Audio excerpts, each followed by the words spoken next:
ನೋಡ್ತಾ ಇದ್ರೆ ತಿನ್ನಬೇಕು ಅನ್ನಿಸ್ತಾ ಇದೆ ಅಲ್ವಾ. ಹಲೋ ಫ್ರೆಂಡ್ಸ್, ಎಲ್ಲರಿಗೂ ನನ್ನ ನಮಸ್ಕಾರಗಳು. ನೀವು ಕೂಡ ಈ ತರಹ ಮುರುಕನ್ನು ಮಾಡಬೇಕು ಅಂತ ಅಂದ್ಕೊಂಡ್ರೆ ಇವಾಗ ನಾನು ಯಾವ ಥರ ಮಾಡಿದೆ, ಏನೇನು ಹಾಕಿದ್ದೀನಿ ಅಂತ ನೋಡ್ಕೊಂಡು ಬರೋಣ ಬನ್ನಿ friends. Welcome to Aryavysya cooking ಚಾನಲ್ಗೆ ಸ್ವಾಗತ ಸುಸ್ವಾಗತ. ಮೊದಲಿಗೆ 2 ಲೋಟದಷ್ಟು ಕಡಲೆ ಹಿಟ್ಟು ಅಂದರೆ ಬೋಂಡದ ಹಿಟ್ಟನ್ನು ಹಾಕ್ತಾಯಿದ್ದೀನಿ. ರುಚಿಗೆ ತಕ್ಕಷ್ಟು ಉಪ್ಪನ್ನು ಹಾಕಬೇಕು, ಮತ್ತು 1 ಟೀ ಸ್ಪೂನ್ನಷ್ಟು ಒಣಮೆಣಸಿನ ಪುಡಿ ಮತ್ತು ಇನ್ನೊಂದು ಸ್ವಲ್ಪ ಮೆಣಸಿನ ಪುಡಿಯನ್ನು ಹಾಕಿದ್ದೀನಿ. ಹಾಕಿ ಚೆನ್ನಾಗಿ ಮಿಕ್ಸ್ ಮಾಡ್ಕೊಳ್ಳೋಣ. ಪುಡಿ ಉಪ್ಪು ಎಲ್ಲನೂ ಡ್ರೈ ಆಗಿರುವಾಗಲೇ ಚೆನ್ನಾಗಿ ಮಿಕ್ಸ್ ಮಾಡ್ಕೋಬೇಕು. ನಂತರ 1/4 ಸೌಟ್ನಷ್ಟು ಎಣ್ಣೆಯನ್ನು ಹಾಕೋಣ. ಎಣ್ಣೆಯನ್ನು ಹಾಕಿಬಿಟ್ಟು ತಿರ್ಗಿ ಪುನಃ ಚೆನ್ನಾಗಿ ಮಿಕ್ಸ್ ಮಾಡ್ಕೋಬೇಕು. ಎಣ್ಣೆ ಎಲ್ಲ ಅದಕ್ಕೆ ಹೊಂದ್ಕೊಳ್ಳೋ ಹಾಗೆವರೆಗೂ ಚೆನ್ನಾಗಿ ಮಿಕ್ಸ್ ಮಾಡ್ಕೊಳ್ಳೋಣ. ಉಪ್ಪು ಖಾರ ಎಣ್ಣೆ ಎಲ್ಲನೂ ಚೆನ್ನಾಗಿ ಮಿಕ್ಸ್ ಆಗಬೇಕು. ನಂತರ ನೀರು ಹಾಕಿ ಕಲಿಸ್ಕೋಬೇಕಾಗುತ್ತೆ. ರೊಟ್ಟಿ ಹಿಟ್ಟಿಗಿಂತ ಸ್ವಲ್ಪ ಗಟ್ಟಿ ಇರಬೇಕಾಗುತ್ತೆ. ಅಲ್ಲಿವರೆಗೂ ಚೆನ್ನಾಗಿ ಮಿಕ್ಸ್ ಮಾಡ್ಕೊಳ್ಳೋಣ. ಚಪಾತಿ ಹಿಟ್ಟಿನ ಥರನೂ ಬೇಡ, ರೊಟ್ಟಿ ಹಿಟ್ಟಿನ ಥರನೂ ಬೇಡ, ಮೀಡಿಯಮ್ ಆಗಿ ಇದ್ದರೆ ಸರಿ ಹೋಗುತ್ತೆ. ಇವಾಗ ಯಾವ ಥರ ಕಲಿಸಿದ್ದೀನಿ ಅಂತ ಅದೆಲ್ಲ ಕಲಿಸಿದ್ದಾದ್ಮೇಲೆ ತೋರಿಸ್ತೀನಿ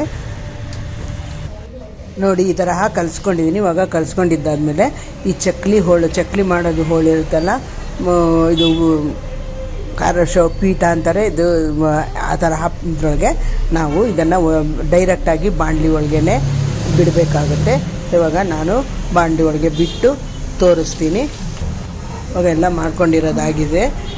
ನಂತರ ಒಲೆ ಮೇಲೆ ಬಾಣಲಿ ಇಟ್ಟು ಅದಕ್ಕೆ ಎಣ್ಣೆ ಕಾಯೋದಕ್ಕೆ ಇಟ್ಟಿದ್ದೆ. ಇವಾಗ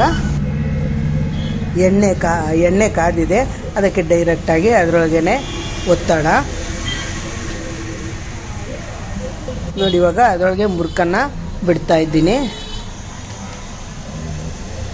ಇವಾಗ ಪೂರ್ತಿ ಬಿಟ್ಟಿರೋದಾಗಿದ್ದಾದಮೇಲೆ ಅದನ್ನು ಬೇಯೋದಕ್ಕೆ ಬಿಡೋಣ. ಉರಿ ಸ್ವಲ್ಪ ಕಡಿಮೆ ಮಾಡ್ಕೊಳ್ಳೋಣ. ಮೀಡಿಯಮ್ ಉರಿಯಲ್ಲಿ ಇದ್ದರೆ ಚೆನ್ನಾಗಿ ಬೇಯುತ್ತೆ.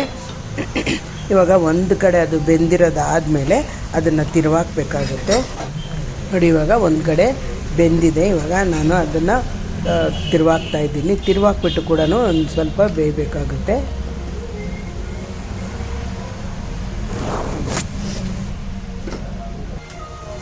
ನೋಡಿ, ಇವಾಗ ನಾನು ಇದನ್ನು ತಿರುವಾಕ್ತಾಯಿದ್ದೀನಿ. ತಿರುವಾಕಿದ್ದಾದಮೇಲೆ 2 ಕಡೆಯೂ ಚೆನ್ನಾಗಿ ಬೆಂದರೆ ಗರಿಗರಿಯಾದ ಅಂತಹ ಖಾರಶವ ರೆಡಿಯಾಗುತ್ತೆ. ಇವಾಗ ಇನ್ನೊಂದು ಸರ್ತಿ ಈ ಕಡೆಯೂ ಇನ್ನೊಂದು 2 ನಿಮಿಷ ಬೇಯಬೇಕಾಗುತ್ತೆ. ತಿರುವಾಕಿದ್ದೀನಿ. ಇವಾಗ ನೋಡಿ, ಇವಾಗ ಬೆಂದಿದೆ, ತೆಗಿತಾಯಿದ್ದೀನಿ. ಮುರುಕು ರೆಡಿ. ಕಡಲೆ ಹಿಟ್ಟಿನಿಂದ ಮಾಡಿದಂತಹ ಮುರುಕು ರೆಡಿ. ತುಂಬಾ ಟೇಸ್ಟಿಯಾಗಿ ಚೆನ್ನಾಗಿರುತ್ತೆ. ನೀವು ಒಮ್ಮೆ ಮಾಡಿ ಅದು ಹೇಗಿದೆ ಅಂತ ಹೇಳಿ. ಒಂದು ತಟ್ಟೆಗೆ ಅದನ್ನು ಸರ್ವ್ ಮಾಡೋಣ. ನೋಡಿ ಎಷ್ಟು ಗರಿಗರಿಯಾಗಿ ಬಂದಿದೆ. ಈ ವಿಡಿಯೋ ನಿಮಗೆ ಇಷ್ಟ ಆದಲ್ಲಿ ಲೈಕ್ ಮಾಡಿ, ಶೇರ್ ಮಾಡಿ, ಕಮೆಂಟ್ ಮಾಡಿ. ಮತ್ತು ಇದು ನನ್ನ ಹೊಸ ಚಾನಲ್ಲು ಆರ್ಯವೈಶ್ಯ ಕುಕಿಂಗ್ ಚಾನಲ್ ಅಂತಂದ್ಬಿಟ್ಟು ಮೊದಲು ಇದ್ದಂತಹ ಇಂದೂಮತಿ ಕುಕಿಂಗ್ ಚಾನಲ್ ಇವಾಗ ಅದು ಇಲ್ಲ, ಅದು ಹೋಗಿಬಿಟ್ಟಿದೆ. ಆದ್ದರಿಂದ ಈಗ ಹೊಸದಾಗಿ ಆರ್ಯವೈಶ್ಯ ಕುಕಿಂಗ್ ಚಾನಲ್ ಅಂತ ಮಾಡಿದ್ದೇವೆ. ಈ ಚಾನಲ್ಗೆ ಸಬ್ಸ್ಕ್ರೈಬ್ ಮಾಡಿಕೊಂಡು ನನ್ನ ಚಾನಲ್ನ ಹೆಲ್ಪ್ ಮಾಡಿ. ಈ ವಿಡಿಯೋ ನೋಡಿದ್ದಕ್ಕಾಗಿ ತುಂಬ ಧನ್ಯವಾದಗಳು. ಮತ್ತೊಮ್ಮೆ ಹೇಳ್ತಾ ಇದ್ದೀನಿ, Aryavaishya cooking channel, veg cooking channel ಅಂತ ಅಂದ್ಬಿಟ್ಟು ಈ ಚಾನಲ್ ಹೆಸರು.